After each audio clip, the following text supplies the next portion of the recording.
So, how did we end up here? How did I end up back on a homestead slash small farm? How did this all occur? Because it even catches me by surprise sometimes. So, I mentioned in other videos that my wife and I both grew up on farms, um, but we both went into college, getting advanced degrees, and then left the farm world. We moved into subdivisions and kind of left it all behind for a while. It was pigs are making some noise, trying to step away a little bit. We ended up, I don't know what event it was. I was in my mid-30s, so the kids, we had, I think, just 2 or 3 kids at the time. We got 5 now. We got 5. We homeschool. Maybe homeschooling's what started it. I don't really know. Our oldest turned 16 here this month, and we've been homeschooling him since he was in preschool. And at that point in time, my wife started cutting back her hours. The more kids we had, the more hours she cut back, and it's worked out great. I wouldn't change it really for anything. There's a lot of sacrifices you have to do in order to achieve that, but that was our goal. And it just worked best for us. I'm not saying it works best for everybody, but it's what we felt like we were supposed to do. But we were homeschooling, we were still living in subdivisions, and I just remember going to the grocery store one day, and it wasn't COVID, it was well before COVID. But I remember going and not being able to get food. There was some event, I feel like it was just like a shortage, a shipping issue, more of a logistics issue. But we weren't able to get food, or all the food we wanted. There was still food in the store, but some of the supplies that we needed just weren't there. And as a dad, to a couple small kids at the time and a wife, it kind of hit me. We had stopped doing the things that our grandparents had done, our parents had done, all these generations before us, and we had stopped kind of preparing and stopped living off the land, and everything went into essentially the city, and everything went into our degrees. So pig just check that fence. Thing's running at 10,000 volts right now. I wouldn't want to touch it. Either way, I'll digress. The pigs, they're smart. They test the fence all the time. If it gets low, they want to get out. Even though we move them constantly. And for those of you, I'm getting a little sidetracked that saw, you can see we got some rain. I wanted to move them this morning, but we had some other things go on, so we're going to move them tomorrow. But we're moving them ahead of our 10-day rotation. But that's a whole nother topic. But seeing them in the background, you might be wondering.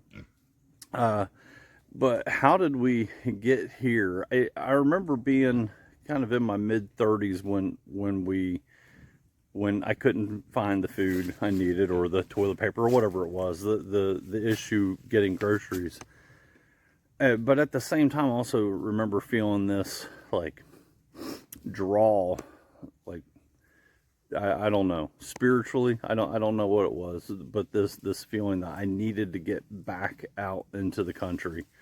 I've always felt more comfortable in the country, even though we've lived in populated areas and then subdivisions and things like that.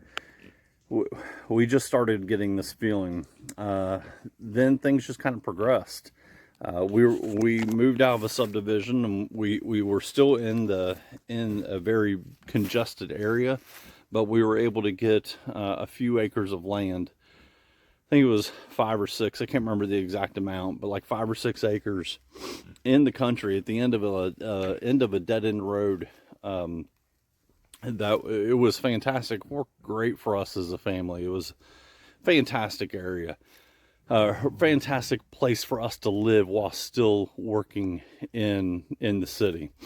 and a great place for the kids. We didn't worry about traffic. We were at the end of a dead-end road. It was great. But it didn't take us long being there until we were like, you know what, it'd be nice to have more land. And that's kind of where things kind of took off for us. We started with chickens because they're the gateway animal to homesteads or farms, whatever it may be. I swear the chickens, they are like, if you want to get started down that path, buy your first dozen chickens and you're on your way. That'll take you off. But we at that point, we were there a few years, and then we moved. We were looking specifically for more land, and the people have asked me, like, how much land do you want? Like, the more I can get, the better. I would always want to get more land. We're on 22 acres here. I wish we had more. Maybe one day we'll be able to make that happen, but right now 22 is great. It's a good number for us, and you can do a lot on this amount of land. Once we got moved, we still had a lot of questions of what we were going to do. We had, I think at the time, we had the chickens. We had about maybe 30 chickens, something like that. And we had some rabbits, and that was it. We didn't have anything else. The goal was to start building up the property as a homestead. When we moved here, that was the whole rationale. Let's just homestead. We'll do this for us. We'll have our own food. We'll have our own garden. We'll do canning, which my wife had done canning before coming here, but you get the point. That was kind of our thought process. And then everything changed with these fellas behind me. And the reason why I say that, we were having a discussion, and we were like, okay, we want some pork. So if we're going to homestead, let's have some pork here. Let's have some pigs. I grew up on a hog farm. I used to show hogs. So I was like, okay, I like pigs, but this is raising them very differently. We started following more of Joel Salatin's methodology. I'm wearing a Polyface Farm hat right now. I love their place. I can't speak highly enough about going out to Virginia, out to their place. I love it. Been out there twice. I feel like it's a journey I want to go on every year, every other year. I love it out there. Joel, the little interaction I've had with him, he's a fantastic individual. Genius in my opinion. I'm floored at just the ingenuity that they have on that property and on that farm, and all his family are just phenomenal. But we went to a conference, Rogue Food Conference, out at his place. I think it was 01 or maybe 2000 or 2001. Can't quite remember. And I started seeing a lot of his setups. And then when we started talking about pigs, we're like, well, if I'm going to raise pigs, and we had this section of woods that was really overrun, and you couldn't see. Our earlier videos, it was so thick back here, you couldn't walk through it. We had to take brush cutters just to clear paths. Completely overgrown, about 2.5 acres of just hillside like this, and overgrown. So I was like, well, let's raise 2 pigs. That was our thought. Let's raise 2 pigs just for us as a family, and we'll rotate them in that area. And then I got to thinking, I was like, well, if we're going to have to get a charger, an energizer of some sort, we're going to have to do some sort of fencing. Why? It's not really any harder to raise 2 pigs as opposed to 10. And, let's see if we can, maybe sell the other ones later on, raise 10, and then go from there. That was our mindset. So that's how we went from more of a homesteading mentality to more of a small farm mentality, now doing farmers markets and stuff like that with pigs. But we did that with pretty much everything on the property. We knew initially, we knew as soon as we bought the land that we were going to want to put some type of ruminant on here. We both grew up with cattle, so I thought, well, let's do cattle. The problem is that this property didn't have good fencing, and we knew it when we bought it. It wasn't a surprise, but when you buy a piece of land that's we had a house, but we didn't have anything else. When you do that, you got to try and figure out the budget of how are we affording all of this. So things, instead of getting a lot of cattle, especially because right now cattle prices are at an all-time high, or somewhere in that ballpark. They're high right now, which is good for the existing cattle farmers. But if you're trying to buy into it, it's a little tricky. So a year ago we went with sheep. Oh, I forgot, we got goats before that as a present. The goats weren't even Nigerian dwarf or pygmy, but they weren't even. There wasn't really a purpose. It was just one of my boys really wanted goats, and my wife likes goats, so we got goats. We got 2 goats, and then that led to a few more goats. Now we primarily have Nigerian dwarf. We got 1 or 2 pygmy that we're kind of getting away from, but the Nigerian dwarf, they're cute and everything, but that we still primarily use them as a ruminant. We have milked them, but that's not really what we could if we have to, but it's not what we're doing with them right now. They're kind of intertwined with the sheep, so to speak, as a ruminant that eats a lot of the weeds, the brush, all that stuff. So then we ended up going with sheep, because sheep are cheaper to get into than cattle are. And I thought, well, I've never had sheep, so let's try sheep.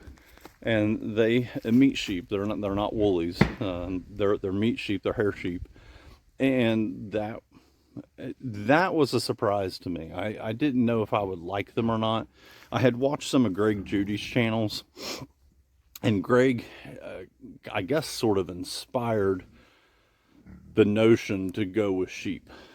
Greg, amongst some others. I've never met Greg. I hope that one day I do. I'd like to go out to his place in Missouri sometime, but I've watched I don't know how many hours of his YouTube channel, and between Joel Salatin and Greg Judy, those are 2 of the people that we look at a lot, that have kind of blazed a path for kind of the direction we want to go on a different level or different scale. But we've learned from a lot of their management techniques, and it kind of calls to us. It's kind of what we want to do. It's healing the land while also raising happy, healthy animals without the antibiotics and things like that, and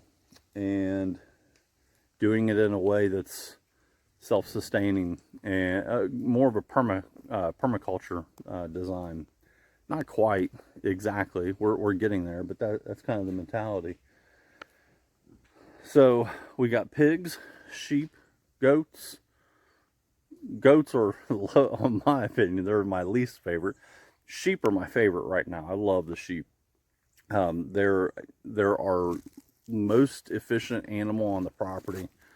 They're docile. I can walk up to them. Most of them will let me pet on them.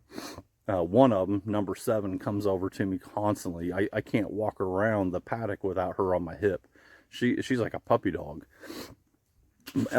When they lamb, we didn't have any issues this year. The lambing went really well. And because they can reproduce quickly, much quicker than cattle, even though they sell at a far lower dollar amount per head, when you do the numbers, you can you can make more money in the long term with sheep than you can with cattle, based off the market right now. But that, those things are fluid. Those things change. But essentially, kind of going back to it, kind of looking back, I'm not really sure how we got here. We had some goals that we wanted to acquire some land, get back out in the country, get out of the city. And 3 years later, here we are.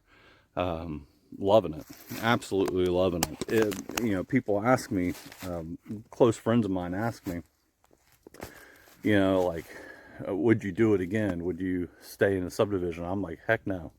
I would have gotten out sooner. I love it being in the country. I love it out here.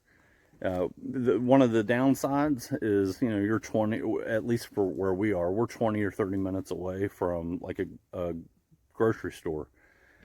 We got to drive to get anywhere, but I'm able to work from home now, so that cuts down a lot of the gas. But there, you know, there's advantages and disadvantages.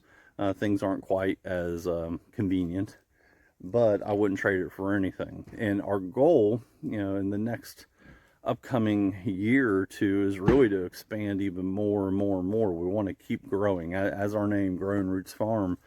You know, next year we're looking at adding some cattle, bees, and probably meat birds. We haven't done meat birds. We do a lot of laying hens.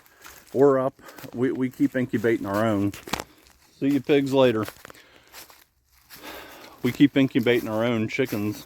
We're probably going to have upwards of 200 or so laying hens come next spring, somewhere in that ballpark. We were doing the farmers market, which we plan to do that again next year. Sell a lot of the eggs there at the farmers market, and provides us good food and, you know, a good life for the kids. We hope, we think.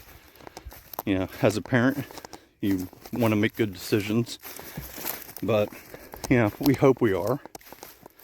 And at that point, we just kind of keep growing, spin you around. A little sunset, Kentucky day, starting to get cooler. It's beautiful out, but we love it out here.